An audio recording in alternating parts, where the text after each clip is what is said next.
Salam sejahtera Malaysia, denyut nadi suara rakyat bergema di channel ini.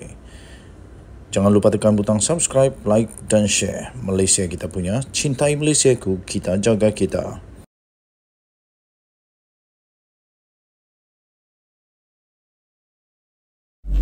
Salam sejahtera Malaysia, denyut nadi suara rakyat bergema di channel ini.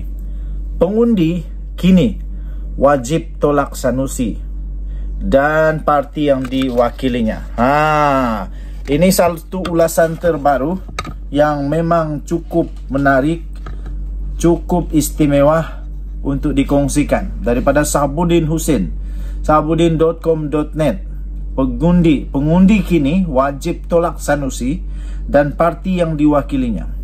Setelah berhari-hari cuba mempertahankan kecemburuan dan kebiadabannya terhadap Raja-Raja, Menteri Besar Kedah Sanusi Madno akhirnya bertemu buku dengan ruas apabila dia didakwa di mahkamah atas dua pertuduhan di bawah akta hasutan. Tuduhan pertama kerana menghasut berhubung pelantikan Menteri Besar Selangor oleh Sultan Selangor, dan tuduhan menghasut kedua berikutan tindakan yang mempertikaikan penubuhan kerajaan perpaduan selepas PR15 yang lalu yang telah dititahkan sendiri oleh Yang di-Pertuan Agong.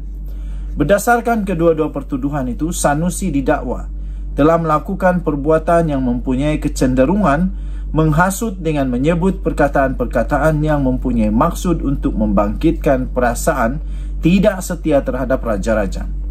Kedua-dua pertuduhan dikemukakan terhadapnya mengikut Seksyen 4-1-A Akta Hasutan 1948 dan boleh dihukum mengikut Seksyen 4-1 Akta yang sama yang membawa hukuman denda sehingga RM5,000 atau penjara maksimum 3 tahun atau kedua-duanya jika sabit kesalahan. Apa yang nyata, kedua-dua pertuduhan yang dihadapkan kepada Sanusi itu adalah berdasarkan kepada kesalahan yang dikira amat berat telah dilakukannya, yaitu cubaan membangkitkan perasaan tidak setia kepada Raja. Sebagai pemimpin Melayu Islam di negara ini, Sanusi sendiri adalah ketua sebuah kerajaan negeri yang mempunyai raja, bahkan kedudukan raja-raja sudah termaktub dalam Perlembagaan Persekutuan. Apa yang dilakukan oleh Sanusi itu selain tidak wajar, tetapi juga tidak boleh diterima oleh siapapun sama sekali. Jika inilah perangai dan kelakuan pemimpin ini yang ada di negara ini, sementara pula beliau adalah mewakili PAS, sebuah parti yang mendakwa memperjuangkan Islam, maka siapa lagi yang mahu menghormati dan mendaulatkan raja-raja kita? Kalau tiada raja-raja juga, siapa lagi mahu melindungi kita semua? Sebab itu, pertuduhan yang dikenakan kepada Sanusi adalah tepat dan wajar, agar ia menjadi pengajaran kepada seluruh rakyat negara ini.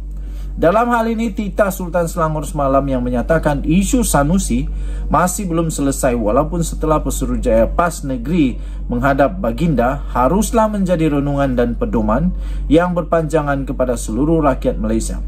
Ini kerana perbuatan menghasut atau mengajak kepada kecenderungan tidak setia kepada Raja tidak harus dibiarkan berlaku begitu saja.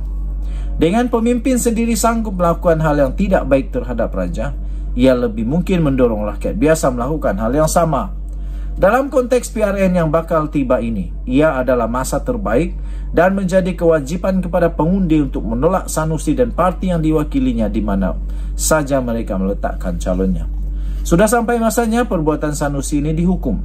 Selain melalui peruntukan undang-undang, juga melalui suara rakyat yang menolak secara mutlak kebiadabannya terhadap raja-raja. Tidak cukup dengan selama ini menunggang agama dan menanam bibit perpecahan dalam masyarakat, kini raja-raja pun mahu deret sama yang didorong oleh kerakusan terhadap kuasa.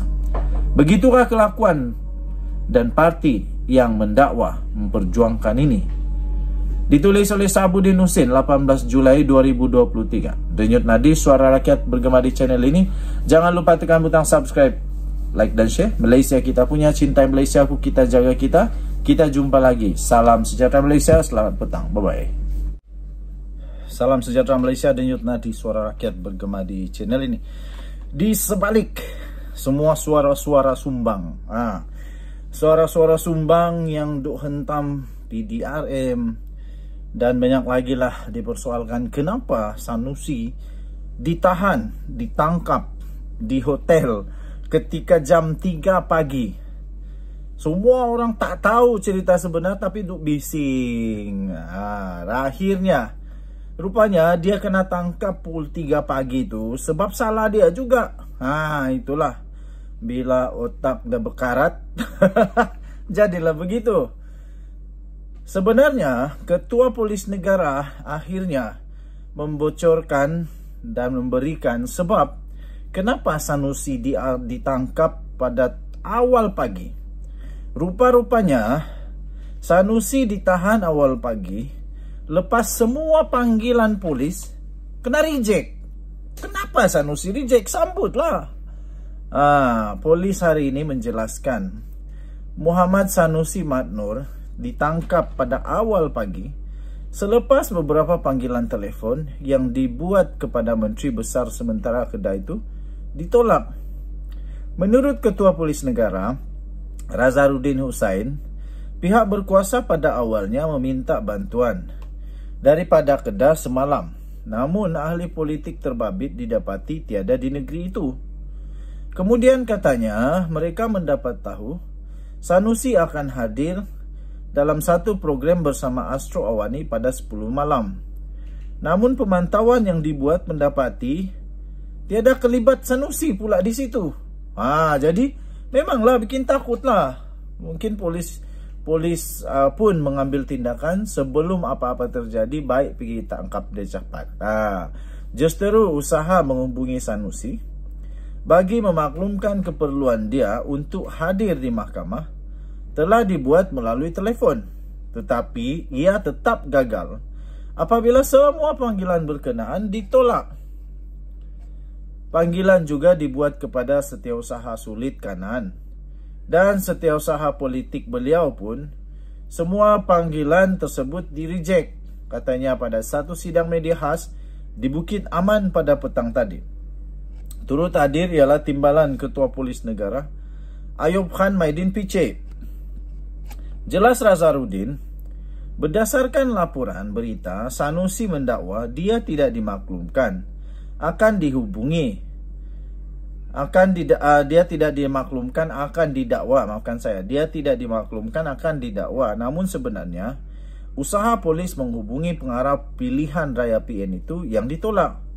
Terdahulu Sanusi telah diberkas oleh sepasukan anggota polis di sebuah premis di Kuala Lumpur kira-kira jam 3 pagi dan ia mengundang rasa kurang senang daripada sesetengah pihak. Yang tak senang tu perlu tahu dulu kenapa. Jadi sekarang boleh tahu sudah kenapa dia ditangkap awal pagi. Semalam media melaporkan watak utama yang sering muncul dalam ceramah politik PN itu akan didakwa ekoran kenyataannya yang menyentuh isu Raja-Raja Melayu.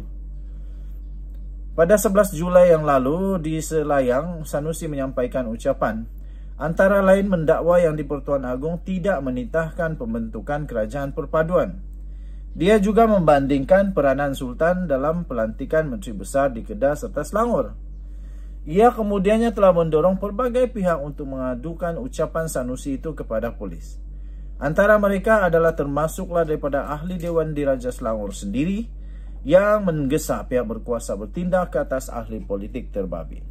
Sultan Selangor pula, iaitu Duli Yang Maha Mulia Sultan Selangor, Sultan Sarafuddin Idrisha juga menzahirkan kenyataan bahawa isu Sanusi belum selesai di sebalik kenyataan ahli politik itu yang kononnya dia sudah pun mengutus surat memohon maaf kepada pihak istana.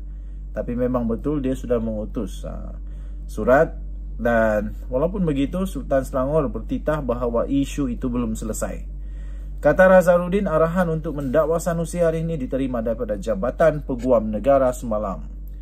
Menurutnya lagi, polis menerima 58 laporan berkenaan Sanusi di seluruh negara, termasuk daripada ahli Dewan Diraja Selangor sendiri. Katanya kita lihat bahawa sifat-sifat kes ini atas kecenderungan kes ialah menghina atau memberi bangkit marah isu institusi diraja. Maka disebabkan kita polis tidak dapat menelefon dia bagi memaklumkan mengenai pendakwaan di mahkamah, kita cuba mencari dan dapat jumpa beliau kira-kira jam 2.30 pagi di kawasan Mont Kiara katanya. Denyun Adi, Suara Rakyat, bagaimana channel ini? Bye-bye.